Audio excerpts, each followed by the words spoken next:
First Contact's price. The crystalline spires of Mera Prime sparkled under the light of 3 moons, their surfaces reflecting the last peaceful evening the planet would know.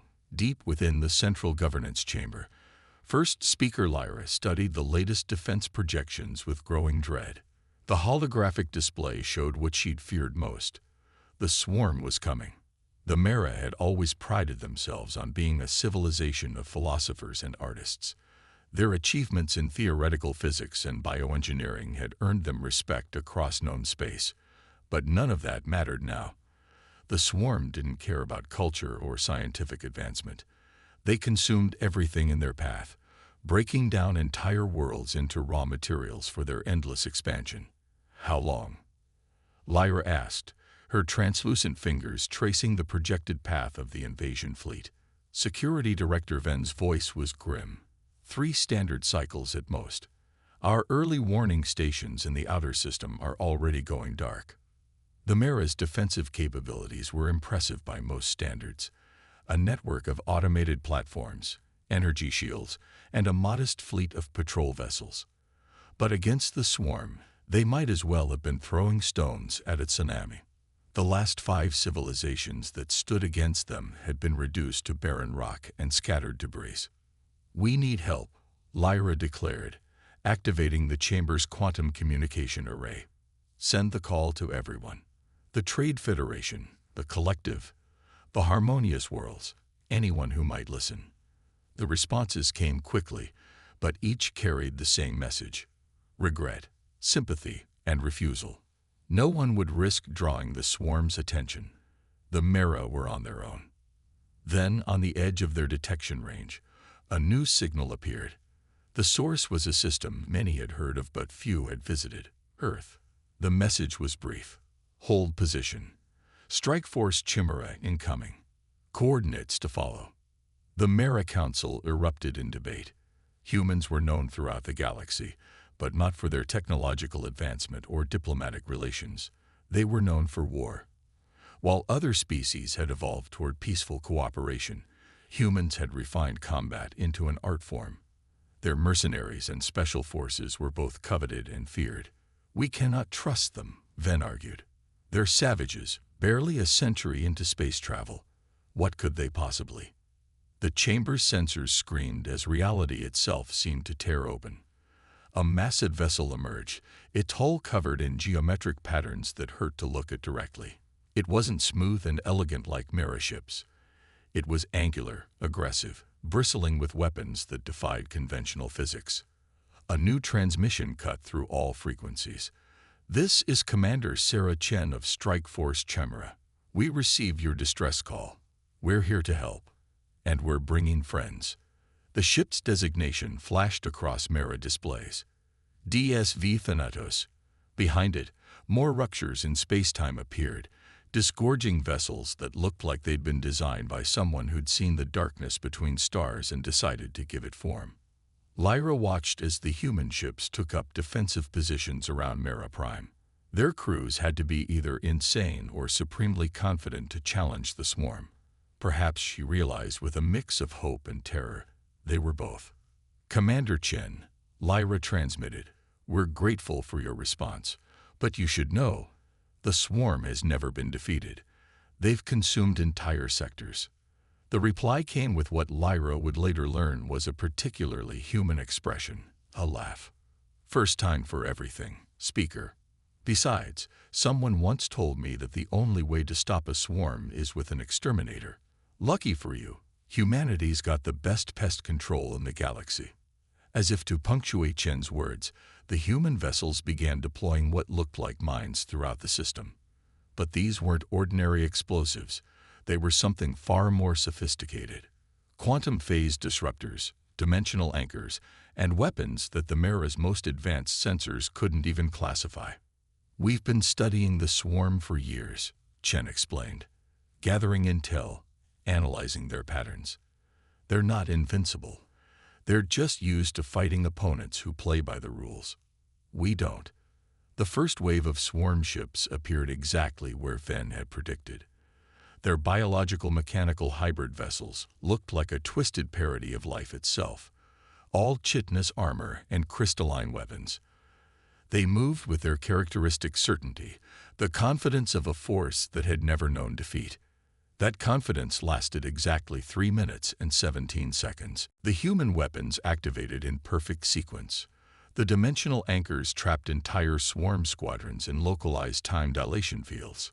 Quantum disruptors shattered their neural networks, and the weapons that defied classification. They did things to spacetime that made several Mera scientists need to lie down. Impossible, Ven whispered as the first wave of swarm ships were systematically dismantled. They're actually driving them back. Lyra watched in amazement as Strike Force Chimera demonstrated exactly why humans had earned their reputation. Their ships moved with impossible precision, executing maneuvers that should have torn them apart. Their weapons struck with surgical accuracy, targeting weaknesses the Mera hadn't even known existed. But it wasn't just their technology or tactics that impressed her. It was their absolute, unwavering determination. When a swarm ship managed to land a hit on one of the human vessels, it didn't retreat. It pushed harder. When they took damage, they adapted. They fought like beings who had looked into the abyss and decided to punch it in the face. As the first day of battle drew to a close, Lyra received a private transmission from Commander Chen. "We've bloodied their nose, but they'll be back. They always come back stronger. Hope your people are ready to learn some new tricks. Speaker, this war's just getting started." Lyra looked out at her world, at the crystal spires still standing proud against the twilight. For the first time since the swarm's approach was detected, she felt something more than fear. She felt hope. And as she watched the human ships reposition for the next engagement, she understood something fundamental about their species. Humans didn't just fight wars. They mastered them. And now, they would teach the Mera to do the same. The human solution. Commander Sarah Chen stood in the Mera Central Command, her dark combat suit a stark contrast to the crystalline architecture surrounding her. The gathered Mera officials watched with a mixture of fascination and unease as she manipulated the holographic tactical display, laying out humanity's plan for their survival. "The swarm operates like a biological computer network," Chen explained, her fingers tracing the enemy's attack patterns. "Each ship is a node, each fleet a cluster. They learn, they adapt, but they're predictable if you know how to read them." The display showed recordings from the first battle, highlighting the precise moments when Strike Force Chimera's weapons had torn through the swarm's formations. But Chen wasn't celebrating these victories. She was dissecting them with clinical precision. "They'll analyze every defeat, every loss. The next wave will be immune to at least 60% of what worked today. That's why we don't rely on the same tricks twice." Security Director Ven stepped forward, his crystalline form refracting light in patterns that reflected his anxiety. "You're saying our victory was temporary." "I'm saying victory is never permanent," Chen corrected. "War is evolution. You adapt or you die. The swarm understands this on an instinctive level. Now it's your turn to learn." Over the next several hours, Chen and her team began the process of transforming the Mera's defensive infrastructure. Their elegant but predictable energy shields were modified with randomized frequency modulators. Their automated platforms were reprogrammed with combat algorithms that introduced controlled chaos into their response patterns. But the biggest change came in the form of the human's most closely guarded weapon, the Chaos Engine.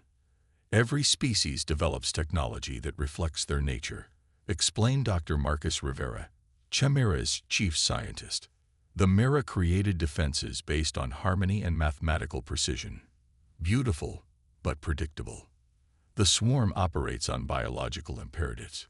Consume, adapt, expand. Also predictable, in its own way." He gestured to a device that seemed to shift and change even as they watched it, its surface swimming with patterns that made Lyra's head hurt. "Humans, we created something that embraces unpredictability itself." The Chaos Engine was installed in the heart of Mera Prime's defense grid. It didn't just enhance their weapons, it fundamentally altered the way they functioned. Shield harmonics became discordant symphonies of protection. Weapon trajectories followed paths that violated Euclidean geometry. Even the very space around their defensive platforms began to twist in ways that made the swarm's adaptive algorithms crash. "Your people understand theory," Chen told Lyra as they watched the integration process. "Now you need to understand application. The swarm thinks it knows how you'll fight because it knows how you think.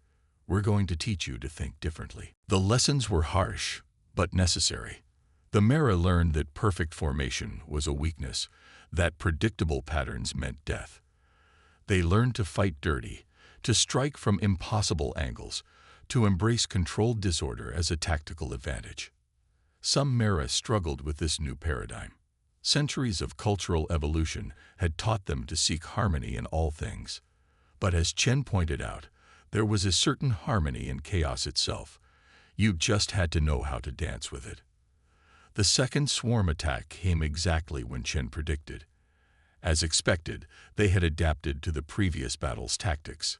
Their ships now carried countermeasures for quantum phase disruption. Their neural networks had been hardened against dimensional manipulation. But humanity's greatest weapon wasn't their technology. It was their capacity for creative destruction. The Chaos Engine came online, and reality itself seemed to hiccup. Swarm ships found themselves firing at targets that were simultaneously in 3 places and nowhere at all. Their adaptive algorithms tried to compensate, only to be fed data that contradicted itself with fractal precision. And in the midst of this manufactured mayhem, the Mera fought with their new understanding. Their ships moved in patterns that broke mathematical logic. Their weapons fired solutions to equations that couldn't exist. They turned their very nature, their love of theory and abstraction, into a weapon that the swarm couldn't process. "You see," Chen said to Lyra as they watched the battle unfold, "the swarm expects species to fight according to their nature. We're teaching you to fight according to ours." The second wave of the swarm didn't just retreat, it fled in disarray. Ships collided with each other trying to escape the zone of influence of the Chaos Engine. Their perfectly coordinated neural network devolved into panic and confusion. But Chen's satisfaction was tempered with grim knowledge. They'll be back. They'll try to understand what we did here, try to adapt to it. But you can't adapt to pure chaos. You can only learn to generate more of it than your enemy. As the Mera celebrated their second victory, Chen gathered her command staff for planning. The real test was still to come. The swarm would return with everything they had, throwing their full might against this combination of human ingenuity and Mera precision. And when they did, humanity would be ready to teach them one final lesson about the true nature of chaos and order. Breaking point. The third wave of the swarm arrived without warning. They had learned from their previous defeats, but not in the way anyone expected. Instead of attempting to counter the Chaos Engine directly, they came with a single purpose: overwhelming force. Millions of ships darkened the space around Mera Prime, so numerous they appeared as a living shadow across the stars. This wasn't a tactical assault, it was an avalanche of biological machinery, meant to crush through defenses by sheer weight of numbers. "They're attempting to overload the Chaos Engine," Dr. Rivera announced, his hands flying across control interfaces. "The system can't generate enough uncertainty to affect them all." Commander Chen watched the tactical display with narrowed eyes.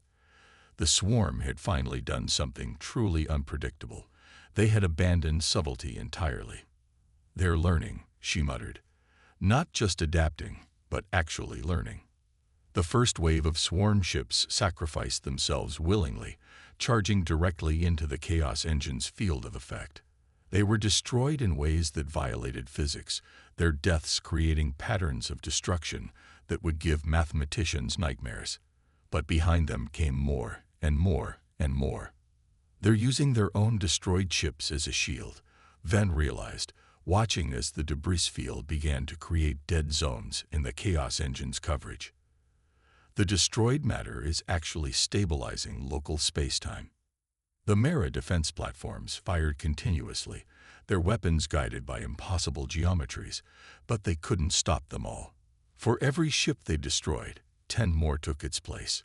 The elegant crystal spires of Mera Prime began to shake as some swarm ships broke through, their weapons touching the planetary shields. In the command center, Chen made a decision that would change the course of the war. "Drop the shields," she ordered. "What?" Lyra's voice was sharp with shock. "That's suicide. The swarm expects us to fight defensively," Chen explained, already sending orders to her fleet. "They're counting on it. So we're going to do something truly chaotic. We're going to attack." The human ships moved first, charging directly into the heart of the swarm formation. They weren't firing their weapons. Instead, they were broadcasting energy signatures that mimicked Mera technology. The swarm, programmed to prioritize the destruction of defensive infrastructure, turned to engage them. That's when the true plan was revealed. As the swarm ships clustered around what they thought were key defensive targets, the Chaos Engine recalibrated. Instead of trying to affect the entire battlefield, it focused its reality warping power on specific points within the swarm fleet. The results were catastrophic. Concentrated chaos turned segments of space into mathematical impossibilities. Swarm ships found themselves occupying the same space as their quantum shadows, their biological components unable to process the paradox of their own existence. But it wasn't enough. The swarm was too vast, too numerous. They were adapting even to this, learning to avoid the areas where reality broke down. That's when Chen revealed humanity's final lesson in chaos. "All ships, execute Protocol Omega," she commanded.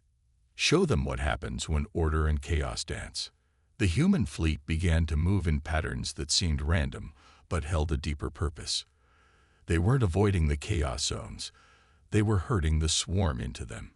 Each maneuver appeared suicidal, but served to force the enemy into positions where the laws of physics were more suggestion than rule. The Mera, watching this display, finally understood. Chaos wasn't just about unpredictability. It was about understanding the underlying patterns so well that you could break them deliberately. The humans hadn't just mastered warfare, they had mastered the art of controlled insanity. Sacrifice and honor. The battle had raged for days, stretching the limits of both human endurance and Mera technology. The swarm's numbers had been reduced, but those that remained had become something new, something that had learned to fight in ways that neither humanity nor the Mera had anticipated. They had started mimicking the Chaos Engine's effects, creating their own zones of warped reality. It wasn't as refined as the human technology, but it was effective enough to create safe corridors through the defensive grid. In the command center, Chen watched as her crews pushed themselves beyond exhaustion. The human ships had taken damage that should have destroyed them, but they kept fighting, held together by emergency fields and sheer determination. The Mera crews, inspired by their human allies, had begun taking risks that would have been unthinkable weeks ago. "We've lost containment on the primary Chaos Engine," Dr. Rivera reported, his voice hoarse from days without rest. The system was never designed to run at this intensity for so long. Chen nodded, having expected this. "What about the secondary systems?" "They're stable, but..." Rivera hesitated. "Commander, I have a theory. The swarm isn't just adapting anymore. They're incorporating our chaos into their own systems. Given enough time, they'll learn to use it better than we do." The implications were clear. They were approaching a point where their greatest weapon would become a liability. The swarm would take their mastery of chaos and combine it with their biological efficiency, creating something that could potentially threaten not just the Mera, but humanity itself. That's when Lyra proposed something unprecedented. What if we gave them too much to learn? The first speaker had spent days studying both human tactical databases and the swarm's adaptation patterns. "You taught us that chaos isn't just random destruction. It's about understanding patterns so well that you can break them. The swarm learns by consuming and adapting. So let's give them something they can't adapt to." Chen listened as Lyra outlined her plan. It was audacious, arguably insane, and exactly the kind of thinking that humanity had hoped to inspire. The Mera weren't just learning to fight. They were learning to innovate in ways that even their human teachers hadn't considered. The plan was simple in concept but mind-boggling in execution. They would turn the entire Mera defense grid into one massive chaos engine, but with a twist. Instead of generating standard chaos patterns, they would create a cascade of constantly evolving mathematical impossibilities, each one designed to trigger the swarm's adaptive protocols in contradictory ways. "It's not enough to confuse them," Lyra explained.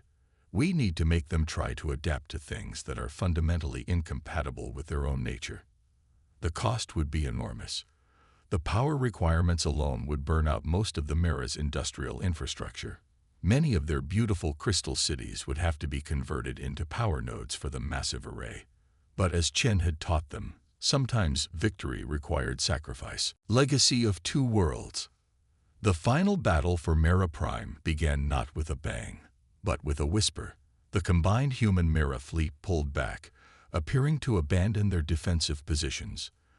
The swarm, their collective intelligence now a hybrid of biological efficiency and chaos-adapted programming, moved to claim their victory. That's when Lyra's plan began. The crystal spires of Mera Prime, those beautiful monuments to art and philosophy, began to pulse with energy. Each structure became a node in the largest chaos engine ever constructed, turning the entire planet into a weapon that defied comprehension. The first wave hit the swarm like a tsunami of broken mathematics. Their ships tried to adapt, their neural networks working overtime to process the impossible data flooding their sensors. But as soon as they began to understand one pattern, it would shift into something new, something that contradicted their previous adaptation. "They're trying to retreat," Ven reported, watching as the swarm fleet began to fragment. "Their coordination is breaking down." But retreat wasn't an option. The human fleet, acting on Chen's orders, had positioned themselves in a sphere around the battlefield. They weren't attacking, they were containing, ensuring that the swarm had no choice but to face the full force of Mera Prime's transformation. The Chaos Engine's effect continued to escalate. Space itself began to fold in ways that would make topologists weep. The swarm ships found themselves trying to exist in dimensions that their biological components couldn't process. Their adaptive protocols, desperately trying to keep up, began to conflict with each other. That's when the true genius of Lyra's plan became apparent. The swarm's greatest strength, their ability to learn and adapt, became their undoing. Each ship began generating its own unique adaptation to the chaos, but these adaptations were incompatible with each other. The neural network that connected them, instead of creating a unified response, became a cascade of conflicting commands. The swarm, for the first time in their known history, began to fight itself. Commander Chen watched from the bridge of the Thanatos as the mighty swarm tore itself apart from within. Ships fired on their own kind, trying to eliminate competing adaptation patterns. Others simply shut down, their biological components unable to reconcile the contradictions in their programming. "They're not just losing," Dr. Rivera observed, his voice filled with awe. "They're experiencing an existential crisis. We didn't just beat them. We made them question their own nature." The battle ended not with a dramatic final explosion, but with a gradual dissolution of the once mighty swarm. The few ships that survived were no longer a coherent force but scattered individuals, their shared consciousness shattered by the experience of trying to adapt to something that defied adaptation itself. In the aftermath, as the Chaos Engine powered down, and the crystal spires of Mera Prime slowly stopped their otherworldly pulsing, humans and Mera came together to rebuild. But they weren't just reconstructing buildings, they were forging something new. The Mera had learned that pure order, no matter how beautiful, was vulnerable. The humans had discovered that their mastery of chaos could be refined and enhanced by Mera precision.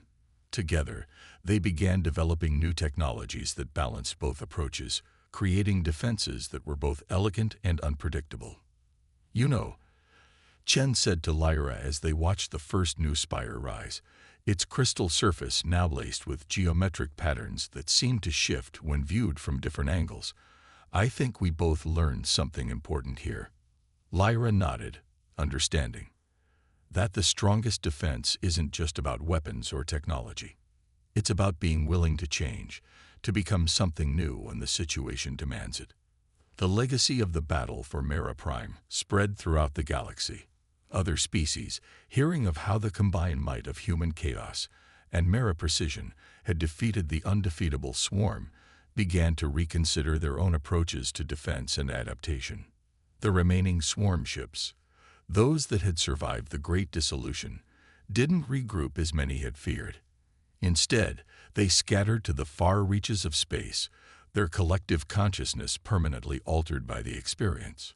Some said they had gained true self-awareness in those final moments, when their drive to adapt had forced them to confront the limitations of their own nature. As for humanity and the Mera, they had forged something unique, a partnership that transcended mere military alliance. They had proven that the greatest strength comes not from perfecting one approach, but from learning to embrace seemingly contradictory truths.